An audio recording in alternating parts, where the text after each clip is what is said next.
ஒரு கிராமத்துல இரு நண்பர்கள் குகன் மற்றும் சோமு. குகனுக்கு ஒரு சின்ன ஆசை. அவனோட ஆசை என்னன்னா அவனுக்கு மரம் வளர்க்கணும். அதுக்காக அவனும் அவன் நண்பனான சோமுவும் சந்தைக்கு போய் ஒரு செடி வாங்குறாங்க.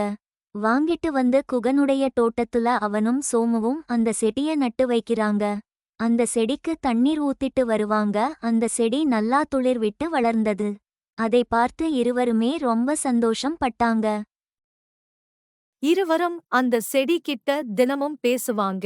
ஒரு நாள் சோமுவோட தந்தைக்கு வெளியூர்ல வேலை பாக்குறதுக்கு குடும்பத்தோட கிளம்பணும்னு சொல்லிட்டாங்க. சோமு தன் நண்பன் குகன் கிட்ட தன் செடிய நல்லா பாத்துக்கணும்னு சொல்லிட்டு அவன் கிளம்பிட்டான். பின்பு ஒரு வாரத்திற்கு பிறகு குகனோட அப்பாவும் வெளியூருக்கு வேலைக்கு போகணும், குடும்பத்தோட போகணும்னு சொல்லிட்டாங்க. அதனால குகன் வந்து அங்கு இருக்கும் தோட்டக்காரர்கிட்ட அந்த செடிக்கு தினமும் தண்ணீர் ஊத்துருங்க, பாத்துக்கோங்கன்னு சொல்லிட்டு அவனும் கிளம்பிட்டான். செடி மரமாக வளர்ந்தது. மரத்தில் ஆப்பிள் பழங்கள் காய்த்து இருந்தது. அப்போது அங்கு சோமு வந்தான். செடி நன்றாக வளர்ந்து ஆப்பிள் பழங்கள் நிறையாக காய்த்து இருந்ததை பார்த்து மனம் மகிழ்ந்தான். அப்போது அவனிடம் ஆப்பிள் மரம் பேசியது.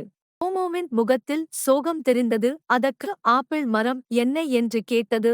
தன் வியாபாரத்தில் சிறிது நஷ்டமாய் ஆகிவிட்டது என்று சோமு கூறினான். அதற்கு ஆப்பிள் மரம், என் ஆப்பிள்களை எடுத்துச் சென்று விற்று முடிந்த அளவு உன் நஷ்டத்தை தீர்த்துக்கொள் என்று கூறியது.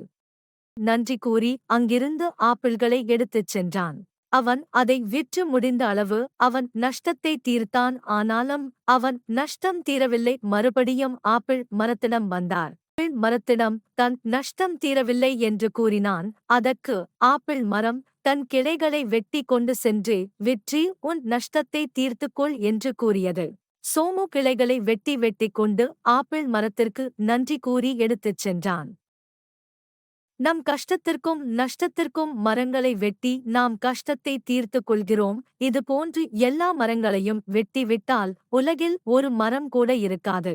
அதனால் குழந்தைகளே, குகன் சோமு மாறி மரம் வளர்க்கணும். ஆனால் மரத்தை வெட்டக்கூடாது. மரத்தில் உள்ள பழங்களையும் கீழ் மேலும் விறகுகளை மட்டும் பயன்படுத்தி நாம் மரத்தை பாதுகாக்க வேண்டும்.